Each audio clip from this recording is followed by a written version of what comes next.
Avery, whose show is this?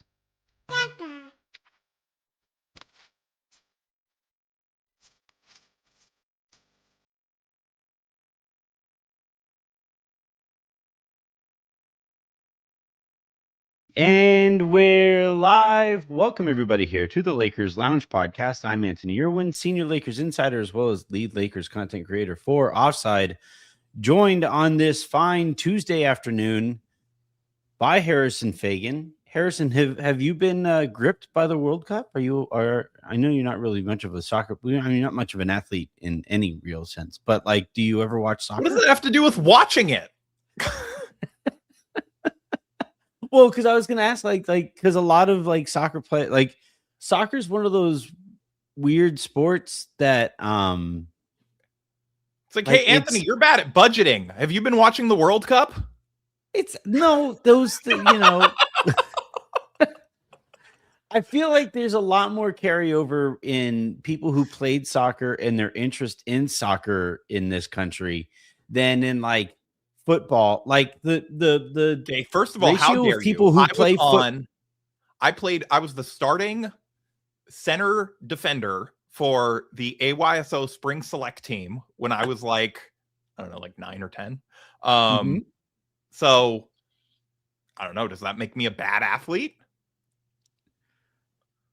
I've seen you do athletic things, Harrison. I was a problem on the soccer field before my growth spurt. I could see you being good at getting in people's way. I was pretty good at kicking the ball. I could send it pretty far. That was my main utility as a defender, with sort of just long legs, the ball out and physicality.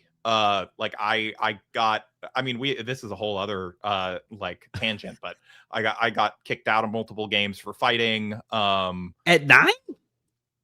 No, this was I don't know. I was probably 11.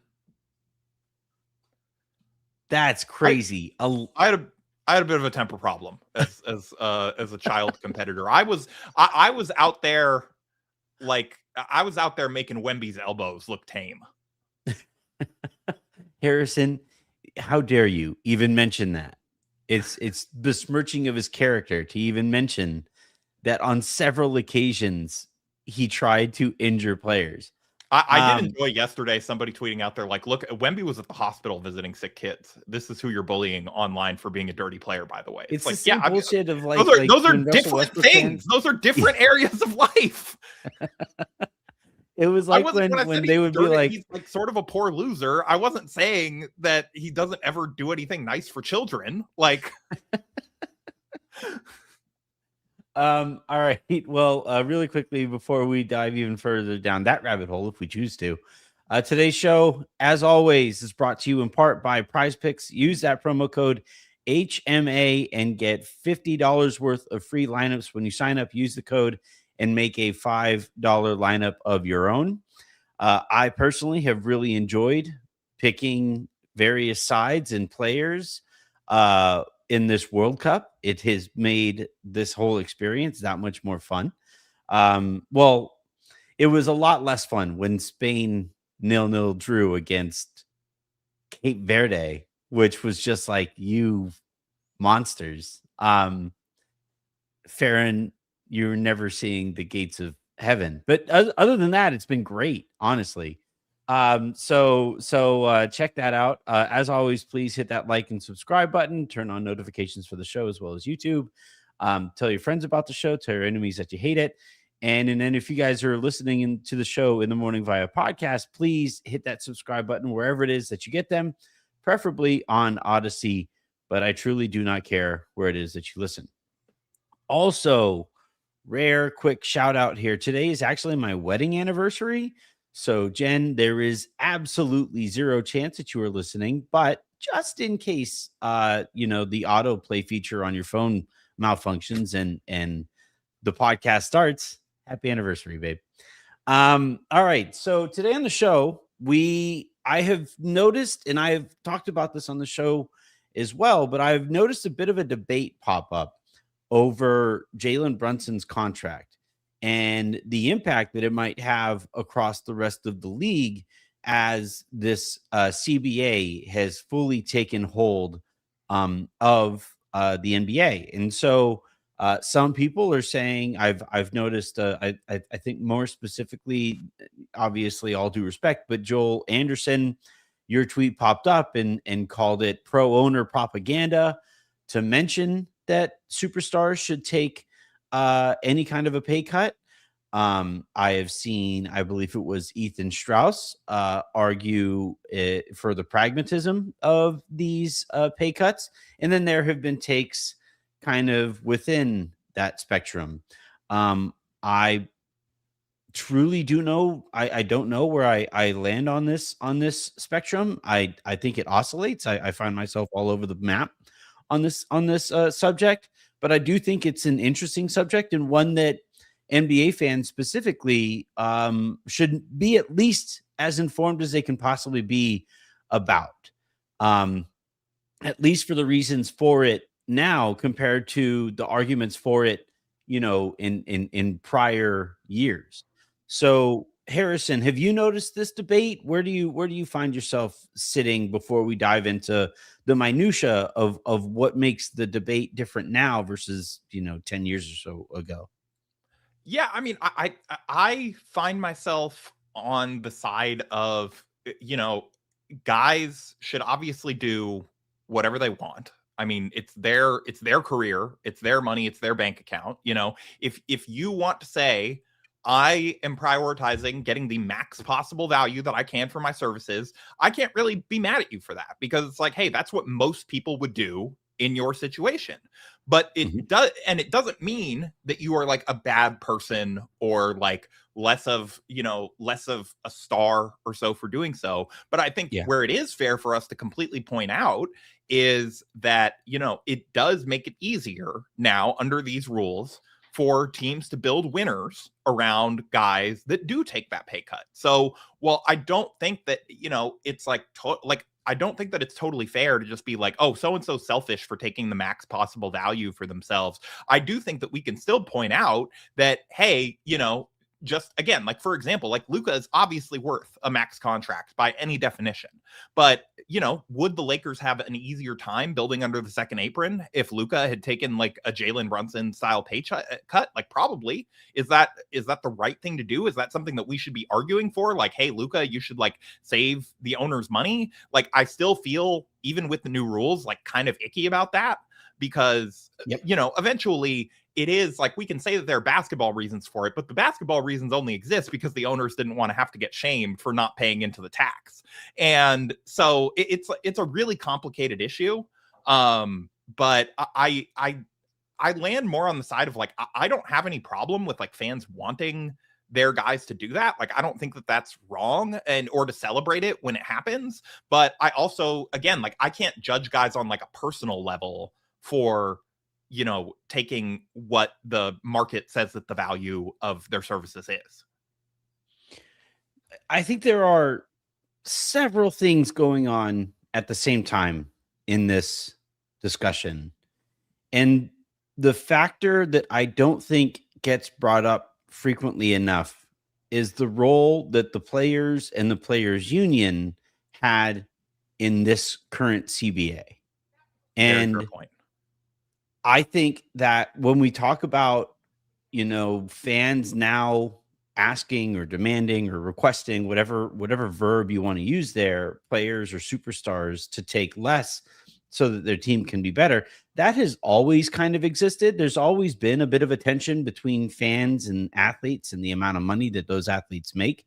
But now that there are practical and like tangible impacts that the cost of a roster have on the front office's ability to build out its team, that conversation has now changed. And had the players union pushed hard enough against the owners for putting into place this apron system, and what was, Harrison, it was maddening when it happened, but it was crystal clear that the second apron was going to be a hard cap on teams, and that owners were going to tell their front offices, hey, look, we just gave you guys, or we just gave ourselves the excuse to place a hard cap on these rosters.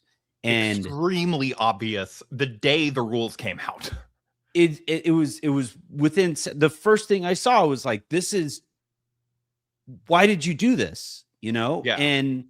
And as a result of this, and I pulled it up, so I'm going to go ahead and try to present the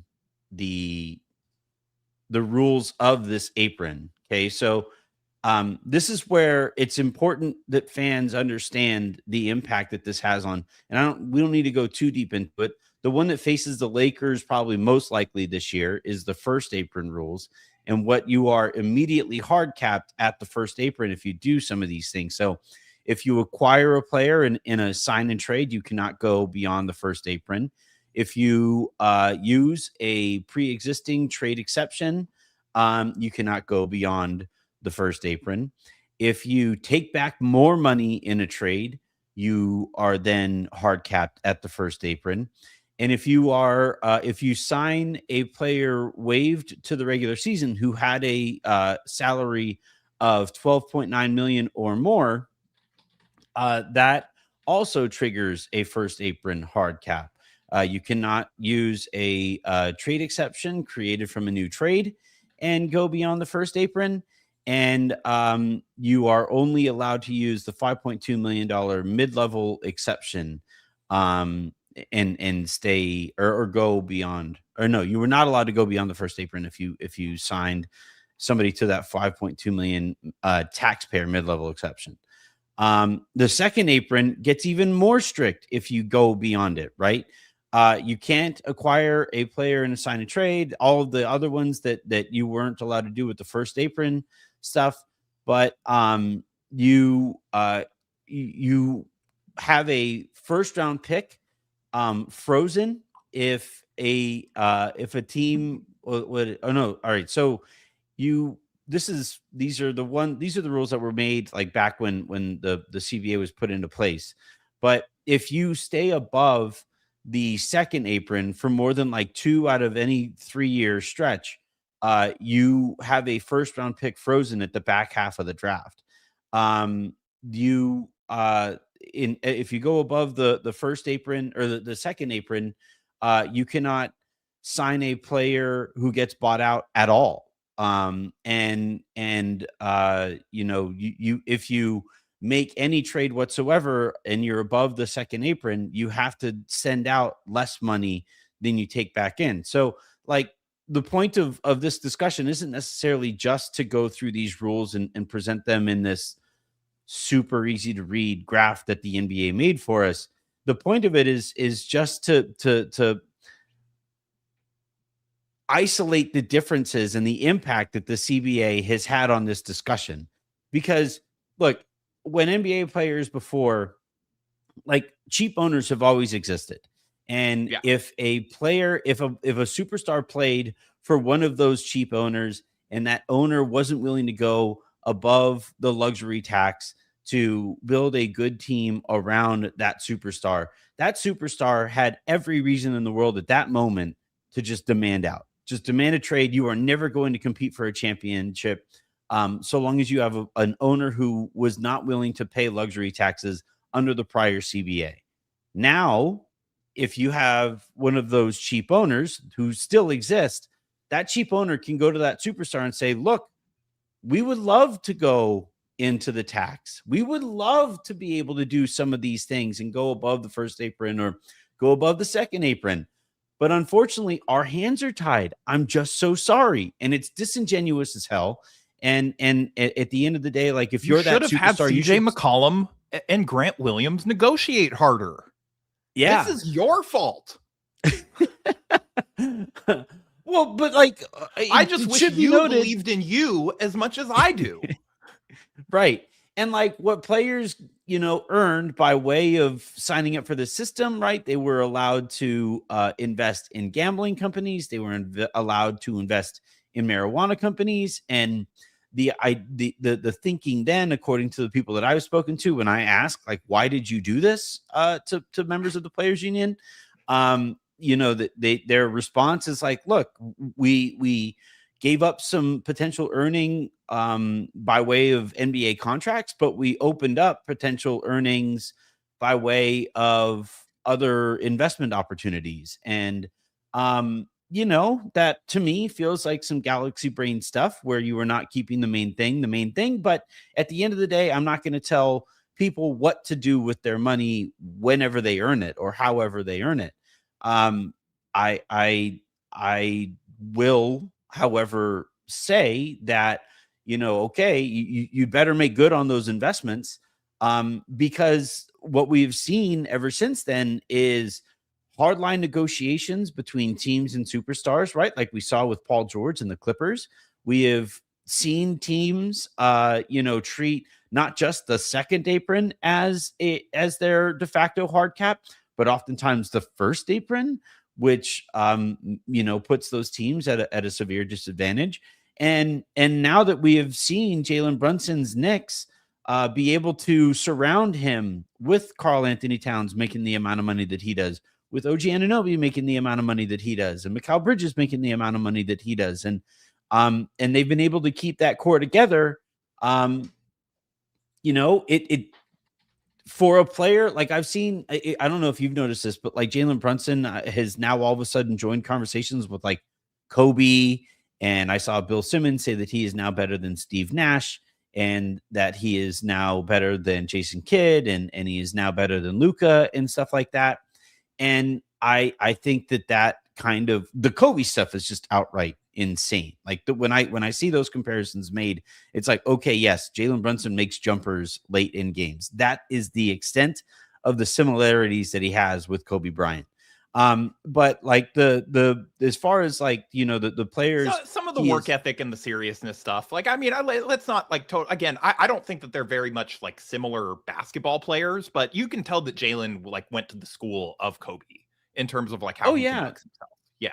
He has like great footwork and like the way that he goes about mannerisms scoring are in there. Yeah, the footwork stuff is just, it's very clear that he has practiced every single shot that he takes, even the craziest ones, like hundreds of times. It's like, you don't get touch that automatic where it's like you're tossing it behind your head, and it's swishing in it without that level of practice. Again, I don't think that they're that similar basketball players, but I don't want to like dismiss Jalen like totally out of hand. It's not dismissing him completely out of hand to say he's not anywhere near as good as at basketball as Kobe Bryant. No, yeah, like, I agree with that. I agree with that. Yeah.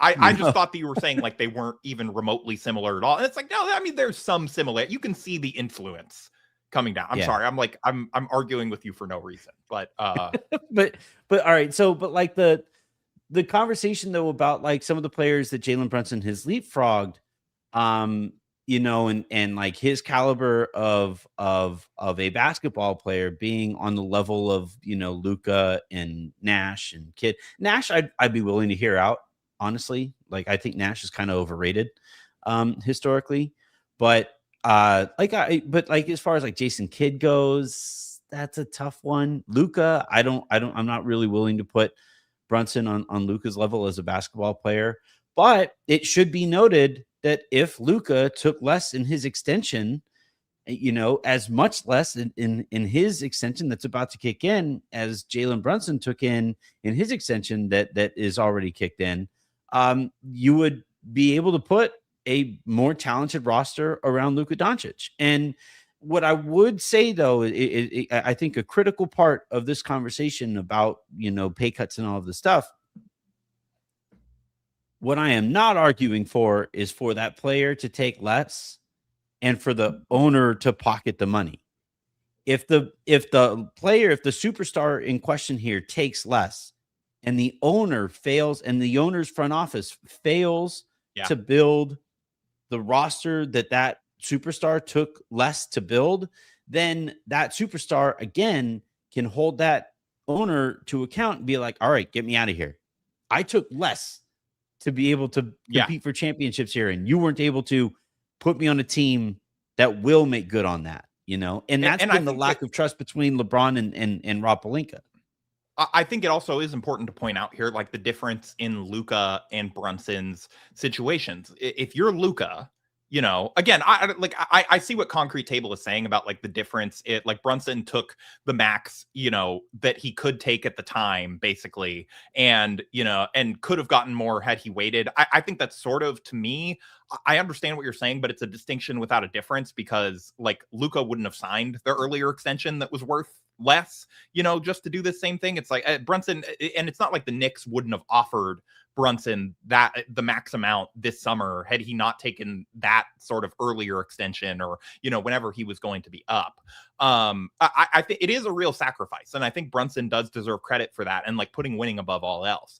But he is also in a very different situation where it's like he has the ultimate trust in the Knicks brain trust. My dad's on the assistant coaching. My dad's like the lead assistant coach. He gets to stay. Even if they fire the head coach, my dad gets to stay. And he is going to be around. And, that's nice. And, the GM is literally my godfather. I have a ton of faith that, and his son, my GM's son, is my agent.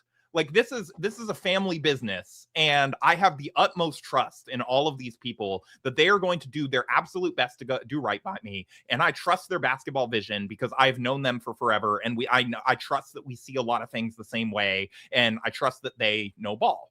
Where it's like, let's just if we use Luka as an example, if you're Luka, what has Rob Pelinka shown you as of last summer? When you get here, you barely know the Lakers at all. He's shown you that he sort of tried to pull off a trade and then couldn't do it, and like voided the medicals. And then, if he were, and Rob probably didn't do this, but if he had come and he'd said, hey, how about the Brunson deal? How about you take like a lot less, and here's what I can build if you do that. Like if you're Luka, what reason do you have to trust that? And that he's going to be able to execute on that vision and be able to get those things done. And so it is like the Brunson thing is a really unique situation too, that I don't think that we can understate, where it's like that is truly like a family affair thing over there, where all of those guys have a ton of trust in each other, and most stars do not have that level of trust in their organization, and really nor should they. So really quickly on the Jalen Brunson, I agree that like the factors that you're talking about being why he has the amount of trust in the Knicks, like that is really important to point out, makes this very, very different and unique. As far as like Brunson taking or not taking a discount, given that he signed the most, or for the most that he could have at the time that he signed it, most superstars will wait to get to free agency there. Yeah. So that and knowing that the money that they can sign for now is still going to be there at the very least by the time you get to the summer. And they won't even conduct negotiations at that time, about an extension, because it's like, no, it doesn't behoove me to have this conversation now, when in a matter of months, I am going to be able to sign for X amount of money, right? And like very different situation, but Austin, we can use as a direct, not quite one-to-one example, because Austin has never made the amount that Brunson had made previous to this extension, and his dad's not a former NBA player who's like on the coaching staff as well, making Lord knows how much. But like Austin, the Lakers offered him the max that they could, and Austin said, no, I'm going to take the max that I can get next summer, because I know that it's going to be more than what you can pay me right now. Right. Or even like another example of that along the Austin lines, and it's like with player options, right? Like technically you could opt in, and that is the most that you could make in your current contract, is just by opting in. But most players will opt out if they've had even a decent season, for the sake of either longer term contract or more money. So I just think it's a distinction without a difference, trying to argue that Jalen did or did not take a discount here. So anyway, like this whole discussion about like, is or is not, like the question I have on the right there is, what do stars owe us, right? The fans. And I mean, most athletes would probably say nothing. And I honestly like it's kind of hard to disagree, right? They owe like it like there are some superstars who would even argue that like they don't even owe us playing on a nightly basis, right? Like they like it's just like I show up for the amount of times that I need to show up to be contractually eligible for the money that I am owed, and that is it. And I would prefer not to be that kind of callous, but there at the same time, there have been times where I have been that callous with the content that I produce, where it's like, oh, you're not paying me anymore. Well, guess who's not getting content? So that like same time, I can confirm I've seen Anthony load manage because the checks didn't come through.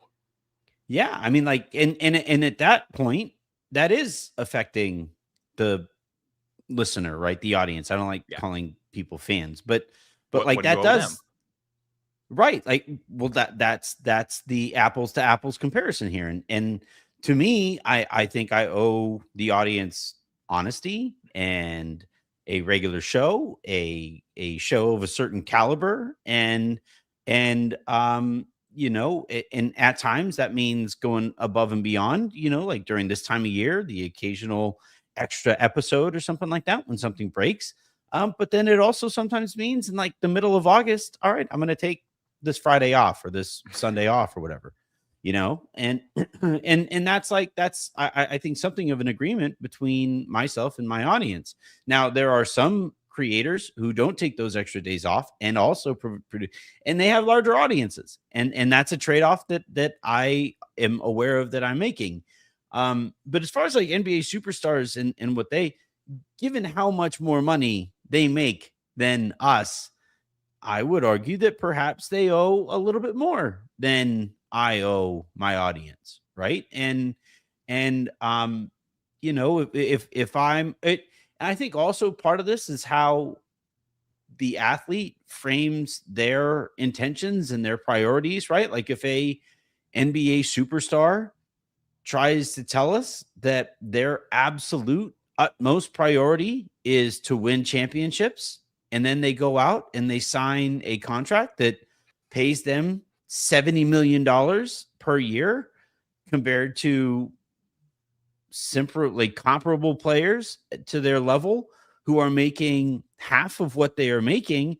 I'm sorry that I'm not going to sit here and question your priorities, but what I will say, factually, objectively, factually correct here, is that contract is going to make building a team around you that much more difficult. And that winning a champion, that you do not get to say winning a championship is the most important thing to you. Yeah. And by the way, it's perfectly fine if somebody says the most important thing to me is making the most amount of money that I can possibly make before I can no longer play this sport anymore, because I have a finite window here. Like one of the key factors here and the inherent negotiating advantage that owners have over the CBA is that owners can own a team for an indefinite amount of time. Athletes can only play at an NBA level for a finite amount of time, unless you're LeBron James. Yeah, then you get to play forever. And yeah, but like, so if an NBA player was injected with True Serum and says, what matters the absolute most to me right now is that I make the most money that I can for the 10 to 15 years that I can play in the NBA, I would say, good on you. Go out there and do it, Joe Johnson. But like, or Bradley Beal, like if that is your intention, then like go for it. But also, I'm also going to be a little less interested in having you on my favorite basketball team, because I want guys on the team that I root for to be more focused on winning a championship than maximizing their earning potential as far as what is impacted by the cap. This is another part of this thing too, Harrison. I think it's really interesting we're having this conversation right now is Adam Silver drags his feet so that he doesn't have to punish the Clippers by taking their top 5 pick this year. Do you think he's just hoping that people are going to, like, something big enough is going to happen that people are going to forget? It's the Veep thing. Did you watch Veep? Yeah. No, he's like, I don't know. Yeah. Maybe Tom Hanks could die.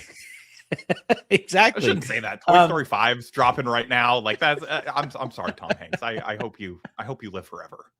Yeah, but like the aspiration thing, I think here is worth mentioning, because if cap circumvention goes relatively unpunished, and cap circumvention that is as obvious as what the Clippers attempted to do with Kawhi Leonard without getting caught, if that goes unpunished, then this conversation becomes even more intriguing, right? Because at that point, NBA players can just be like, yeah, sign me to the minimum and I'll plant a shit ton of trees. We're not getting punished. I'll do one ad for the fake company that you set up. Right. And so, like, this is where I think, the state of the league is called into question here too, because if Jalen Brunson can have a better roster built around him than like Austin Reeves is going to have built around him when they make relatively similar money, with Brunson being a better player than Austin, like, if I'm Rob Pelinka in the Lakers specifically, if I'm Mark Walter and I'm like, hey, we're the Lakers, I could get you any number of ads and ad opportunities and marketing opportunities that team like that like the Spurs and that like the Bucks and the Thunder and basically every team outside of like the Warriors and Knicks can possibly get you. That gives the Lakers a real advantage here. That's why if you want to be a particularly, cynical and Machiavellian Laker fan, you should be rooting for the Clippers to not get punished, because that opens the gateway for Mark Walter and all of the money and all of the opportunities that he has to just wreak havoc on the league. But like it's like, hey, Mark Walter got his really rich friend who does movies to pay Luka a $40 million bonus for appearing as a cameo in the Odyssey 2. Right.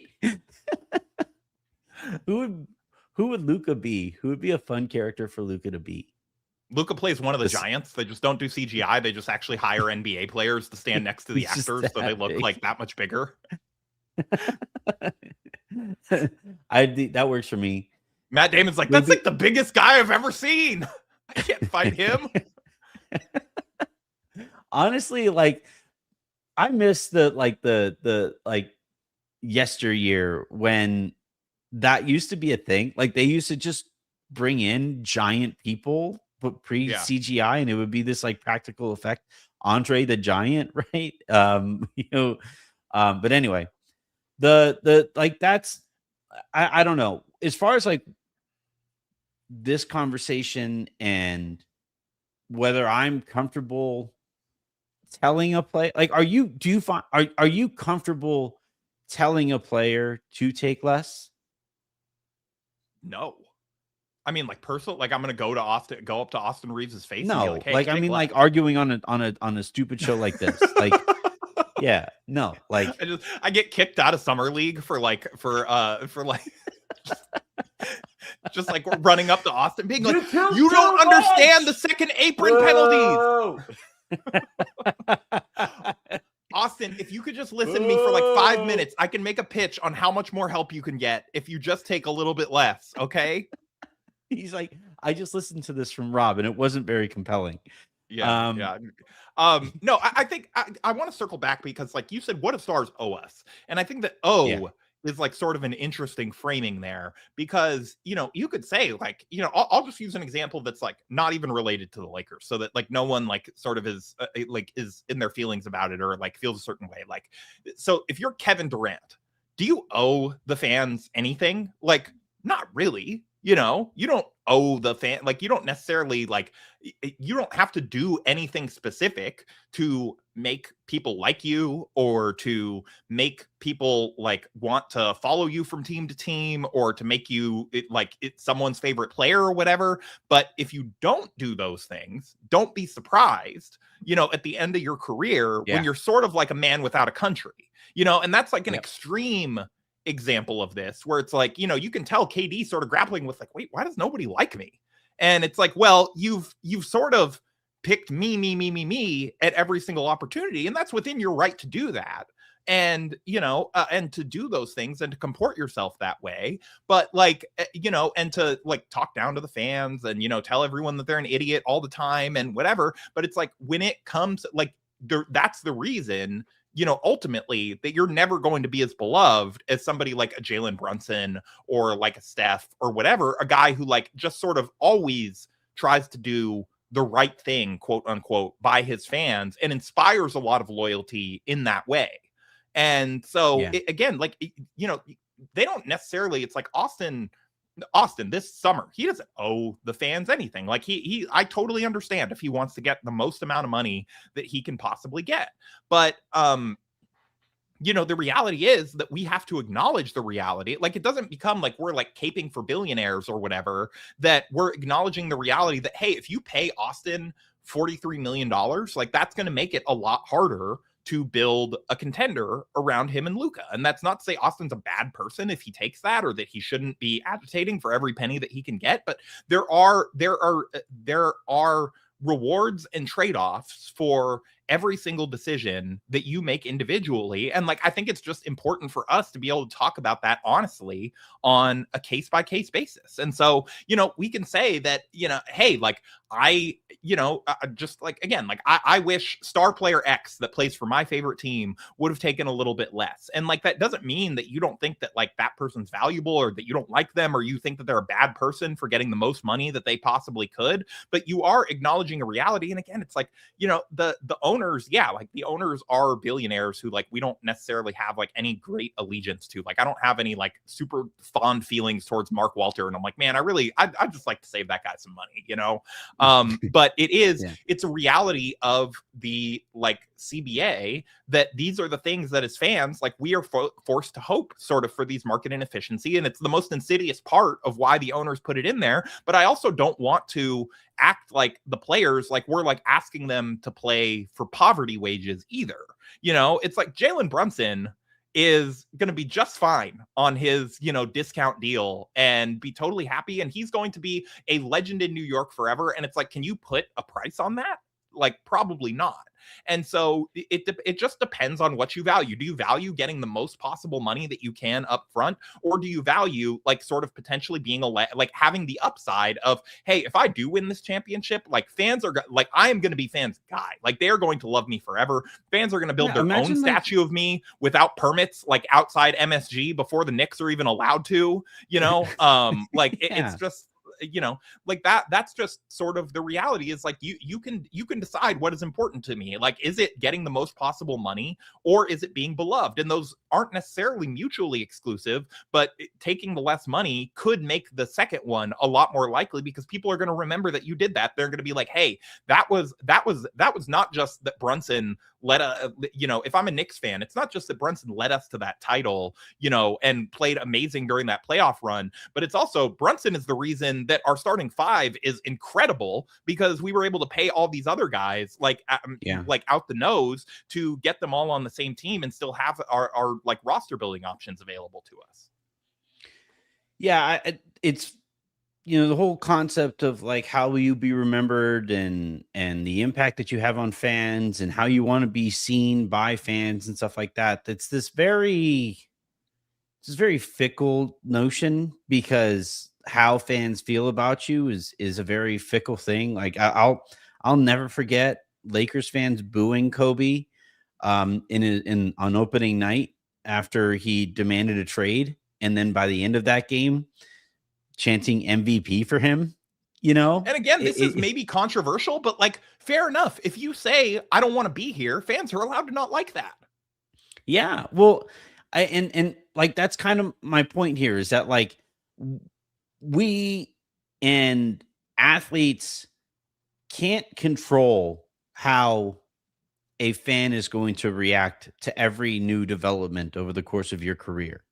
Yeah. One of the very, very few things that you can control is something like this, where you're willing to let, where you're willing to do whatever it takes to give your team its best chance at surrounding you with championship caliber talent. That is going to be the thing that all fans always care about, first and foremost, forever. And then you have to make good on that and actually do the winning when it comes time to do the winning. And that's also a very important factor in how Jalen Brunson is regarded by Knicks fans now. But I look back on somebody who, it's Tom Brady. I hate that I have to, all right. Before I compliment Tom Brady, I'm going to play the most important sound on the show just to make it absolutely clear. All right, I feel a little very important. I'm glad that you broke the rules of the show to get that out early. I think that was spiritually that was critical. The correct decision. Yeah, people understand my stance on this person, this athlete in that city. I'm gonna do it one more time just to be extra clear. All right, with that out of the way, Tom Brady is the GOAT, right? He's the greatest quarterback of all time, greatest football player of all time. And I don't think it's really within debate anymore, right? And he took pay cuts while he was in New England to help the New England Patriots continue to build the best roster around him that they possibly could.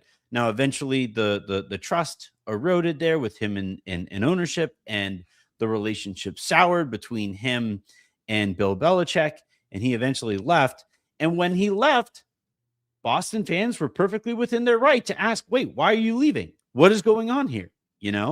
And finally, when after Tom Brady left and he won a Super Bowl somewhere else, thus proving he was the reason they won those championships, New England fans were perfectly within their right, if not objectively correct, to then turn around and look at Bill Belichick sideways and be like, why'd you ruin that for us? Bob Kraft, why did you ruin that for us? He could have done what he just did for Tampa Bay for us. And at the end of the day, the combination of being willing to do whatever it takes to help the New England Patriots win as much as they won while he was there, and also be good enough to come through as frequently as Tom Brady did. That's why so many kids in the greater New England area are named Tom. That's how that's going to play out. That's how you're always going to be remembered for that stuff. And this is part of like the way that the Lakers have been building, and them go leaning so heavily into mercenaries and being so bad at developing players has probably negatively impacted their ability to bring in a superstar who cares about the Lakers, who cares about the city enough to do just that. Right. And so I think it's this twofold thing, but you're absolutely right. When we talk about what an athlete owes fans, well, same time, fans don't owe athletes anything either. But I think the important point to make there is that the fans, just like the athletes don't inherently owe fans anything. Fans don't inherently owe those athletes anything either, but you can build up that debt. You can make them feel like they owe you for all of those positive memories that you gave them. Mm-hmm. And that is the way, that's why Tom Brady, despite sort of the ugly end, is still I'm sure beloved in the New England area. And, it's you can build up that goodwill through stuff like this to the point where, again, this is a case. I saw a concrete table earlier brought up Isaiah Thomas and the more recent one, and and the way that sort of backfired for him, it wasn't necessarily that he was taking a pay cut. He took what the market, deemed him worth at the time. And then he was in line for a big extension. He played through an injury in the playoffs, played through his sister's dad, ended up ultimately making his body worse, was never the same player again. And that sort of ruined his career a little bit. But you know who a lot of Celtics fans' favorite player still is? It's Isaiah Thomas, because he went out there and he gutted it out. And he said, no, I'm in this with you guys. Like, I'm going to go out there and I'm going to give it my all for you guys. And that's the kind of stuff that inspires that loyalty. And so there are different ways to go about getting that loyalty. Kobe never took a pay cut. But the reason Lakers fans are like ride or die, for him and his legacy is because he gave them a ton of good memories. And so if you make the max you possibly can and you still win, it's not like the fans won't love you anyway, but the fans are going to love you. Like you're basically upping the odds of getting a positive story and having a positive relationship with the fan base. If you say, no, there's a little bit more than money in this to me. Like, I care about winning championships, and I care about winning championships here. I love this jersey that you all love, and I am going to try and bring us back to prominence. And, there's going to be no replicating that for, exactly for like Luka or any other star with the Lakers. They're just like, there hasn't been that long of a title drought. And so maybe if we get to the 2070s and they still haven't won since 2020, then there's like a Brunson like arc available. And but right now that's just not available for any level of Lakers star, but you still can, inspire a ton of loyalty and love from the fans through different means, and through, just really like buying into and setting a culture and making it clear, like, okay, no, I am the team captain and everybody is rowing behind me, and I'm doing every single thing that I possibly can in every moment to win. And, again, like that's a rep that, Luka doesn't necessarily have yet. And he could still forge that rep, but there is like, there still are a lot of fan complaints with him and some of the way that he does things on the court and some of the way that he comports himself. And, if you change that stuff, again, that's another way to build up that like fan debt where they feel like they owe you and you are their guy and they're going to, they're ready to take a bullet for you. Yeah, it was super interesting over the course of last year because you had Mavericks fans who rightly, like fairly, cared a lot more about Luka Doncic than Lakers fans did. And Mavericks fans looked at Lakers fans like, you spoiled motherfuckers. Like, what? That's our guy, like, be thankful that you have him. And Lakers fans also correctly are like, he hasn't done shit for us yet. Yeah, it's like that's not our guy yet. Like, we appreciate him. Yeah, he's good. We want him to be our guy. Yeah. But yeah, I think last thing really quick though, before we move on is does the amount of money that these guys have made impact this conversation for you? I think it does, because it used to be like billionaires were really benefiting from the pay cuts that millionaires far below them financially were making. Yeah, or even like in the case of, like if we go back to the 80s and 90s, it's like the guys weren't even necessarily, I mean, in the 90s, they were millionaires, but I guess like, 70s, 80s, whatever. It's like, if you were like in the 70s, if you were arguing for a guy to take a pay cut, like you're kind of a monster. Like, it's like that. They weren't making that much that you're like, you selfish. Like, I don't even think that there was like a cap then. So it's like, you're just like driving a cab, like in the off seasons. Yeah. You're just kind of being an asshole. Like if you're arguing for that guy to like take a pay cut, it's like, yeah. If like there were like, again, I'm just like making up an example out of thin air, but if there were Celtics fans that were like, how does Bill Russell think he's worth that when the teachers make da da da da? It's like, no, I mean, you're just kind of being an asshole. Like this does not affect you at all that he's making this amount of money. And like whatever, like you get to the 90s and again, it's still like the owners are so much richer than the players that it's like, and the money was so much less than it is now. So it's like, it's like even really like when LeBron was in his prime, like a max contract was like $16 million, and so it's like, which is so much less than he was worth at the time. 16 million a year, I guess I should be clear, not 16 million over the life of the deal. And so like when he took a pay cut off of that in Miami, like that was like a real sacrifice to some degree, even though he had made plenty of money. He's still making plenty of money. He would have been making plenty of money off the court, but it's a different calculation. I feel like a lot of us came up in this era where it's like, oh, you're caping for the owners. Like if you want LeBron to take less, and it's like, yeah, I mean, that's kind of right. You know, it's like Kobe, you know, had every right to take every penny that he was owed because the Lakers were making, you know, that much like tenfold off of him and off of having his farewell tour in their uniform and stuff like that. But now that it's like, okay, like you know, it's like, all right, we're not asking you to play for minimum wage. We're asking you to make like 40 instead of 60. You know, there's not going to be any functional difference in your life whatsoever off of that. Right. Yeah. It's a slightly different conversation. And I do want to be clear here because there's a racial aspect to this too, right? Where that's why I've been arguing for Luka to take a pay cut the whole time. You're not getting me. That's good job by you. But like there was a long time there where like it's the same reason that those same people were like, oh no, college athletes should never be paid. And it's like, what's actually going on there? And and you know, those same people would be like, oh, these professional athletes are making too much money to play a stupid kids game. It's like, well, what else is going on there? And so like I think it needs to be pointed out that like for a long time that aspect of the conversation, when the disparity between owner wealth and player wealth was such a large gap, like that's where I would say siding with the player there made a lot more sense, and being aware of some of the racial undertones and sometimes overtones, you know, that were being brought about in those conversations, that needs to be pointed out. And it's why I'm somewhat uncomfortable still talking about, you know, whether or not players and black athletes should take less for, and also because they are the product. They're the reason we're watching. It's not the owners, you know, like that's the other thing. It's like, of course they should make the money. Like they're the reason we're watching. It's not because, oh man, like, you know, like the Pacers owner Herb Simon, like he's just really contributed to creating this league that I just really care about, and I really value like the financial aspects that he's contributed.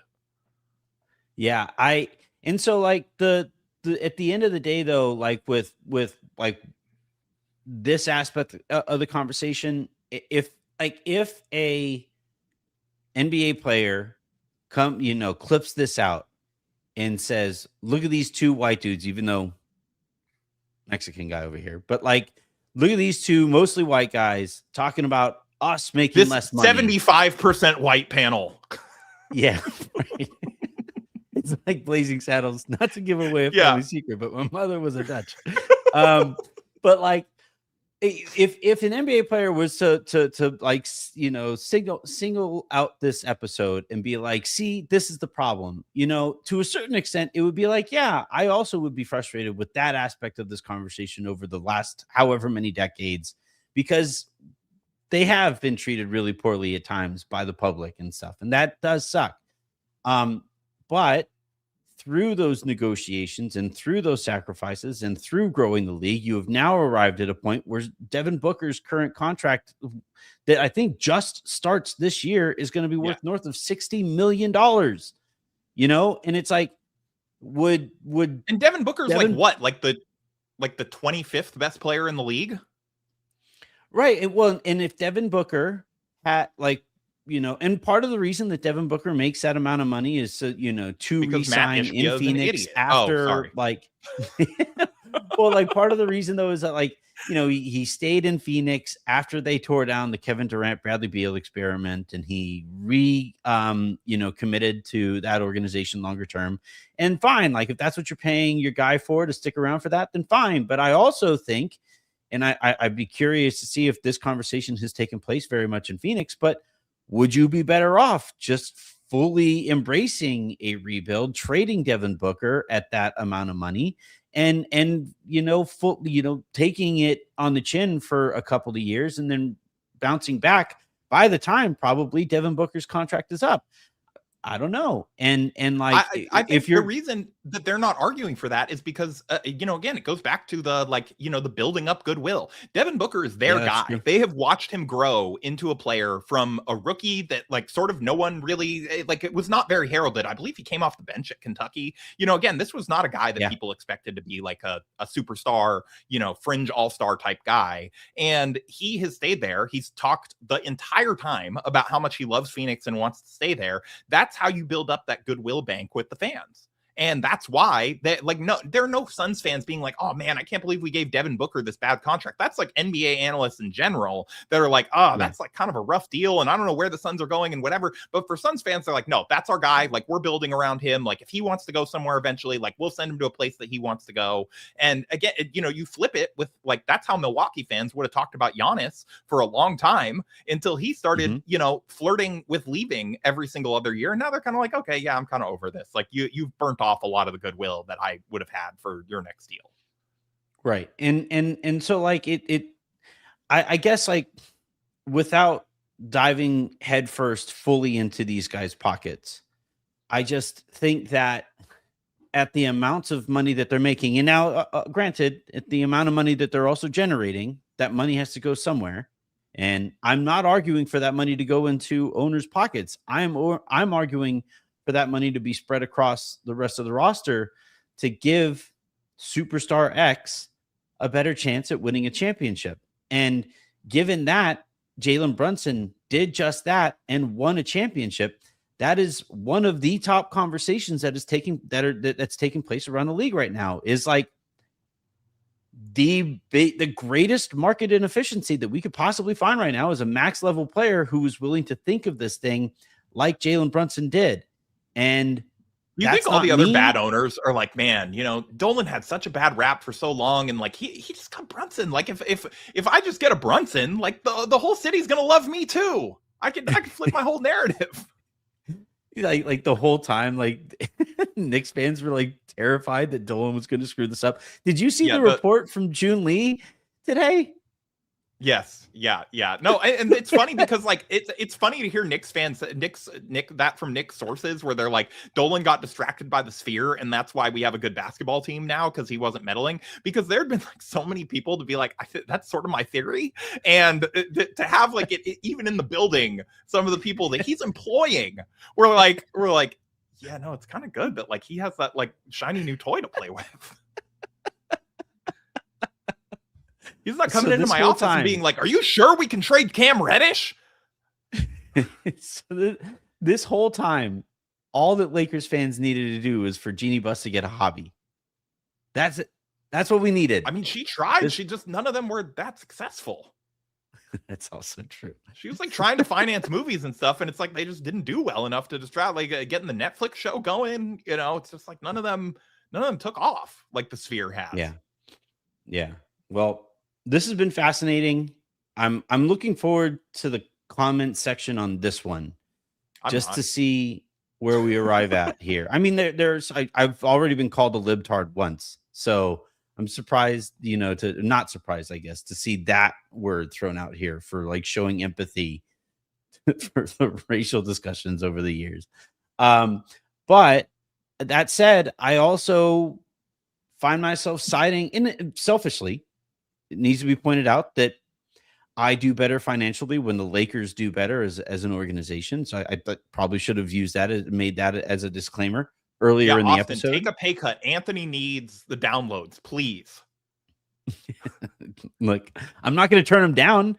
That's going to be part of my argument to him at Summer League when I confront him in the back hallways. Yeah. So it's like, anymore. They're going to ban me. Wait, you've gotten credentialed? No, I'm kidding. Most of the time. Yeah. All right. Well, this has been fascinating. This is going to blow you away, but NBA people not as bothered by my takes as your takes. Often.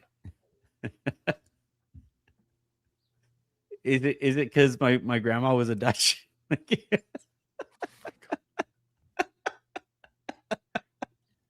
Do we have any super comments? No, we don't have any. We're good. I'm going to go and cook dinner for my wife on our anniversary. And because my wife is such a special person, she's allowing my cousins to come over who are in town this week. So, babe, I love you. It's absolutely crazy, bonkers week that maybe I'll tell you guys the story at some point. But have a great rest of your day, everybody. Make somebody else's. Hit that like button. Hit that subscribe button. Please tell your friends that you love the show, tell your enemies that you hate it.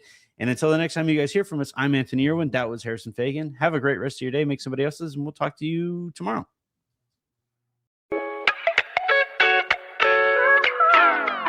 Bye, everyone.